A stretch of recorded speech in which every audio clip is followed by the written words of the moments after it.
حزب الحاكم كاه ودني dhawaan madaxweynahooda la doortay Cabdiraxmaan Maxamed Cabdullaahi Ciro ayaa eedayn kulul waxay u jeediyeen xukuumadii hore ee Muuse Biixi Cabdi mas'uuliin ka tirsan kuwaas oo lagu eedeeyay in ay boobayaan gaadiidkii dowladda isla markaana taargooyinka ay ka bedelayaan waxaana mas'uuliyiinta xisbiga wadani ee xilligan talada la wareegay ay sheegeen in talaabo adag ay ka qaadi doonaan qof waliba oo lagu arkay in uu boobayo hantida dadweynaha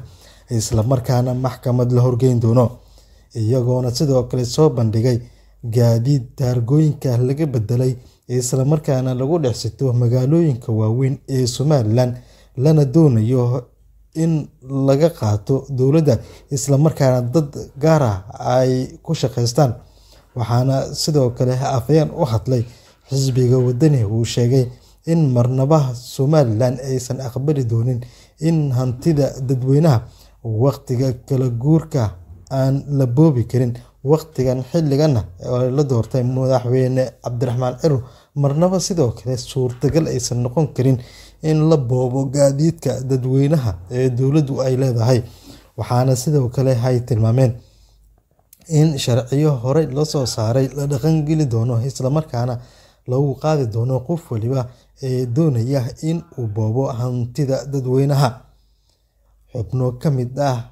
xukuumadii hore oo isugu jiray agaasimiyaal wasiiro maamulo qayb ay ka yihiin gudoomiyaal ayaa lagu eedeeyay in taargooyinka ay ka bedelayaan gaadiidkaasi iyadoona sidoo kale la sheegay in xisbiga wadani ee xilligan ah xisbul xaakimka ka jira Somaliland marnaba uusan u dulqaadan doonin falalka noocaas oo kale inay ka dhacaan deegaanada Somaliland iyagoona sidoo kale tilmaamay in ay ku raad joogaan shakhsiyaad falalka noocan oo kale qorsheynaya in ay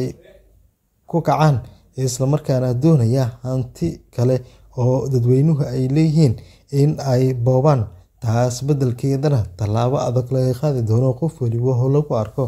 in ay qorsheynayaan in ay boobaan hantida dadweynaha oo gaadiidka ay ugu soo horeeyaan dhawaan ay ahayd markii la shaaciyay natiijada doorashada ee codbixinta heed ee Somaliland inuu ku guuleystay Cabdiraxmaan Maxamed Cabdullaahi Ciro ayaa warar hoose oo warfideenku helayay ay sheegayeen in suurtagal ay tahay in waqtiyada kala wareega ama xilli wareejinta in laga dhex faa'iideysto isla markaana macquul baa ahayd in gaadiidka iyo hantida kale ee dadweynaha ay la wareegaan shakhsiyaad hore kaga tirsanaa xukuumadii hore uu hogaaminayay Muuse Biixi Cabdi laamaha amniga Somaliland ayaa sidoo kale horey arrinkan kaga soo saaray kuwaas oo sheegay in Somaliland ay ka jiraan nidaam hore loo dhisay isla markaana suurtagal aysan ka noqon karin shakhsiyaad gooni ah in ay boobaan hantida dadweynaha warkan ka soo yeeray xisbul xaakimka wadani ee talada la wareegay isla markaana uu horkacayo Cabdiraxmaan Maxamed Cabdullaahi Ciro madaxweynaha Somaliland ayaa si aad ah looga hadalhay maanta deegaano badan oo ka tirsan Somaliland iyadoona booliiska Somaliland durbo ay bilaabeen in ay baadigoobaan shakhsiyaadka ku howlana boobka hantida dadweynaha maamulka Somaliland ayaa xilligan waxaa ka jira zaxmad aad u ballaaran iyadoona dhawaan la filayo